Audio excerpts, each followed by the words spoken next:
Assemblée générale du fichier AMEPI 2022.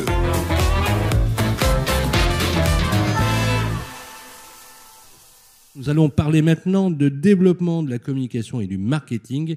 Et j'invite sur le plateau, rapporteur de cette table ronde, Béatrice Liabo. Quels sont les résultats de la table ronde que tu as animée? En fait, la communication au sein de l'AMEPI, ça fait maintenant quelques années qu'on en parle. C'était un sujet tabou parce qu'on n'arrivait pas, entre guillemets, à se positionner au niveau de la communication au sein de nos alphas pour promouvoir les alphas. Et on se rend bien compte aujourd'hui, en fait, en résumant le tour de table, qu'il y a un besoin réel de communication, différents besoins, vraiment demandés par les adhérents pour les aider à rentrer de nouveaux confrères au sein de la AMEPI. Donc c'est vrai que c'est complexe parce qu'on est bien évidemment sur une communication qui doit se faire, on va dire, en rapport et en validant bien évidemment le sujet avec le conseil d'administration qui est bien sûr aussi,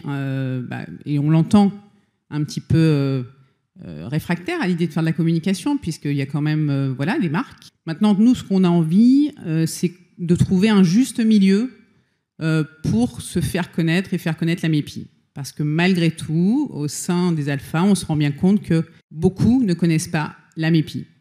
Et ça, c'est pas possible, puisque si on souhaite et si on veut, et je pense qu'on le veut tous, augmenter notre nombre d'adhérents, il faut à un moment donné trouver un moyen de communiquer d'une manière ou d'une autre.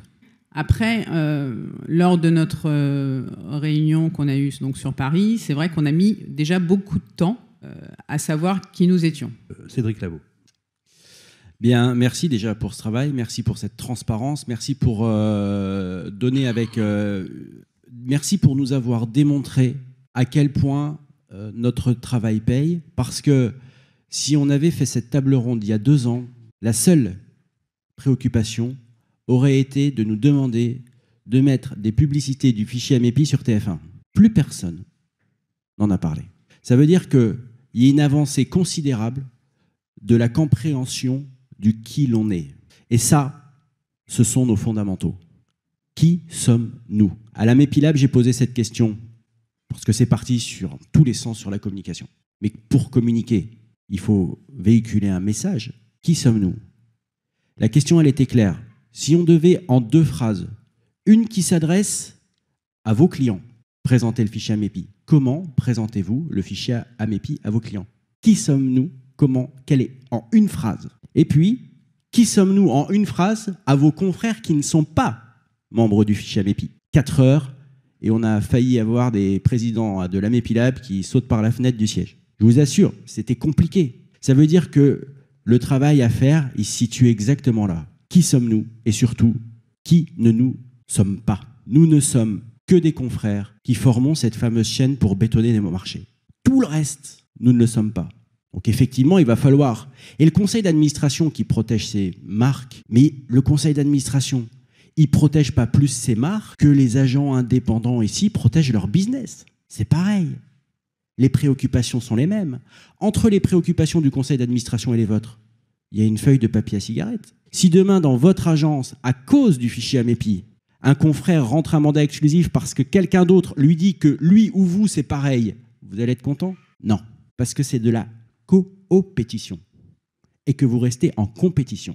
Et qu'il ne faut pas oublier que l'un des fondamentaux, c'est que vous fassiez grossir vos chiffres d'affaires. Et c'est ça toute la difficulté que l'on a à avoir. Et la dérive de faire du fichier AMEPI autre chose, elle est tentante, mais c'est la vraie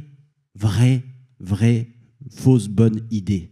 Donc moi, je m'engage devant vous à une chose, c'est qu'on va vous mettre en place des outils pour communiquer, parce qu'on va se mettre d'accord sur qui l'on est et qui l'on n'est pas. Et une fois que vous aurez rassuré vos adhérents dans vos alphas de qui nous ne sommes pas et le conseil d'administration, il n'y aura plus aucun problème pour communiquer sur les fondamentaux, pour communiquer à nos confrères et leur expliquer qui nous sommes pour nous rejoindre et à nos clients pour nous confier des mandats exclusifs, sans oublier de mettre en avant vos marques et votre présence sur le territoire. Donc la communication, ce n'est pas un gros mot, fichier AMEPI. C'est pas un sujet qui divise.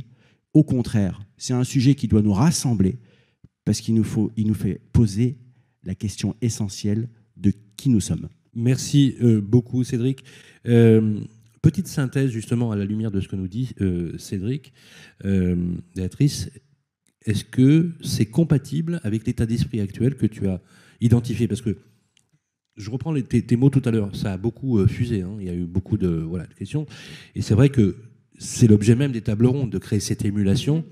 Mais à un moment donné, il faut extraire une synthèse pour établir un projet, une idée, une feuille de route. Est-ce que ce que vient de nous dire Cédric correspond finalement aux attentes que tu as identifiées dans cette table ronde hier matin? Oui, complètement. En fait, on se rend bien compte que chaque alpha a mis en place de la communication avec leurs adhérents, et cette différence-là n'est pas professionnelle. Il faut arriver à trouver quelque chose, un outil, une charte qui nous permet d'avoir une uniformisation de l'ensemble, quoi. Cédric? Il y a déjà de quoi communiquer, hein. Il y a 2 semaines est sorti dans le journal de l'agence un article dans lequel je réponds à la question de pourquoi il est fondamental que le fichier AMEPI appartienne au territoire et que les territoires se l'approprient et que les présidents sont leur pierre angulaire. C'est de la com, ça. Si vous allez sur Facebook, que vous allez sur la page du journal de l'agence, vous pouvez faire avec votre pouce partager. J'ai eu 20 partages. C'est-à-dire que si j'avais été président du club de Turling-Bâton de Bar-le-Duc, j'aurais eu plus de partages. Nous, on est 20 000. Ça commence par là, la communication. Faites passer les messages. On vous donne la possibilité de communiquer. Il faut qu'on la saisisse, mais la bonne communication. Celle qui va faire en sorte qu'on grossisse nos rangs. Et pas la communication qui nous agglomère et qui nous tire vers le bas. Justement, tu parlais de partage sur les réseaux sociaux. On avait fait un calcul que si dans votre réseau sur LinkedIn, imaginez que vous ayez 1000 contacts, si vous en avez seulement 20% qui partagent, ça décuple par 100 la viralité du message que vous postez. Une communication qui est fondamentale aussi et qui est entre vos mains, c'est celle de vous donner l'obligation de réunir vos adhérents. Pas pour leur expliquer comment on rentre un mandat exclusif, ça c'est le boulot que chacun doit faire dans ses agences avec sa stratégie, mais pour créer du lien. Une alpha qui fonctionne, c'est une alpha dans laquelle les adhérents se sont apprivoisés, se sont rencontrés, se côtoient et puissent avoir leur téléphone pour se donner un coup de fil. C'est une alpha dans laquelle les problèmes vont se régler en s'appelant entre conseillers quand il y a un souci ou entre patrons d'agence quand il y en a un autre. Et la base de ça, c'est la com terrain, les réunions dans lesquelles vous créez du lien entre les équipes terrain et les réunions de patrons d'agence sur lesquelles vous diffusez les objectifs, les fondamentaux, vous faites vivre votre alpha. Et ça, c'est déjà la première des communications à remettre en place obligatoirement dans vos alphas. Créez-vous une régularité sur vos rencontres. Tous les premiers mercredis du mois, petit-déj, réunion conseiller, 9h. 9h, 9h30, c'est terminé. Tout le monde est reparti au travail. Midi, réunion patron d'agence. Et c'est comme ça. Et c'est tous les premiers mercredis du mois. Et c'est dans vos agendas. Et à 9h05, si les gens ne sont pas là, on ferme la porte parce qu'à 9h30, tout le monde doit partir pour retourner en rendez-vous et faire du business. Si vous ne faites rien que ça, je vous assure, ça va cartonner. Merci beaucoup, Cédric. Applaudissements pour Béatrice. Merci.